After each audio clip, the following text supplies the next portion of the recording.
ये आल्टो गाड़ी है, P0340 का कोड ये नहीं छोड़ रही थी। सही है, हमने इसका सेंसर भी चेंज किया है, फिर भी P0340 का कोड आ रहा था। ठीक है, पहले हिस्ट्री में आ रहा था, फिर ये प्रेजेंट में आ रहा था, करंट में। आगे मैं इसकी दिखाता हूँ। इसकी जो वायर है ना वो डैमेज थी, ये यहाँ से इसकी वायरें डैमेज थी। ये इसकी इग्निशन वाली वायर है, ये जो इसकी वायर है ये सिग्नल वाली वायर है, ये वायर ये कोयलों की है, ये वाली सिग्नल वाली वायर थी इसकी जो वायर थी ना ये है। ठीक है, ये इग्निशन है, ये ग्राउंड है, और ये दरमियान वाली सिग्नल वाली वायर है।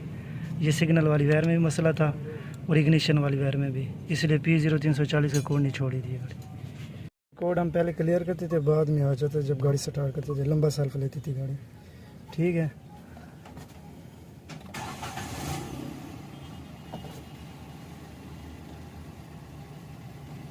पाँच से 10 सेकंड के बाद ना चेक इंजन लाइट आ जाती है और कोड भी आ जाता था।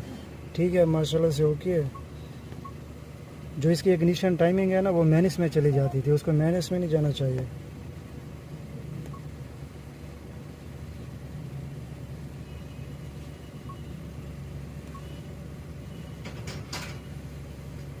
वो बिल्कुल ही मैनेज थी उस टाइम। सही है, ये जो ग्राफ ऊपर की तरफ जा रहा है ना, ये वाला ग्राफ नीचे की तरफ था, और ये वाला जो ग्राफ है ये ऊपर की तरफ था। No check engine light.